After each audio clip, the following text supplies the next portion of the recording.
RTC ఉద్యోగులకు తెలంగాణ ప్రభుత్వం శుభవార్త అందించింది. రవాణా, బీసీ సంక్షేమ శాఖ మంత్రి Ponnam Prabhakar 2.5% DRS allowance DA పెంపును ప్రకటించారు. ఈ పెంపుతో ప్రతి నెల ఆర్టీసీపై అదనంగా 3.6 కోట్లు భారం పడనుండగా ఉద్యోగులంతా ఈ నిర్ణయాన్ని హర్షిస్తున్నారు.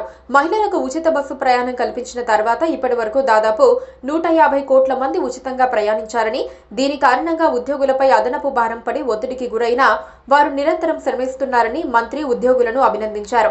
మహిళా సాధికారతను మరింత బలోపేతం చేసేందుకు తెలంగాణ ప్రభుత్వం గొప్ప నిర్ణయం తీసుకుంది. 1 కోటి మంది మహిళలను ఆర్థికంగా అభివృద్ధి చేసి కోటీశ్వర్లుగా మార్చే లక్ష్యంతో ఇందిరా మహిళా శక్తి మిషన్ 2025 కు రాష్ట్ర కేబినెట్ ఆమోదం తెలిపింది. ఈ మిషన్ కింద గ్రామాల్లో సర్ప్, పట్టణాల్లో మెప్మా పరిధిలో ఉన్న మహిళా సంఘాలను ఐక్యపరిచే నిర్ణయం తీసుకున్నారు. ఇకపై ఈ మహిళా సంఘాలన్నీ ఒకే వ్యవస్థ కింద పనిచేస్తూ అభివృద్ధికి మరింత దోహదపడతాయి.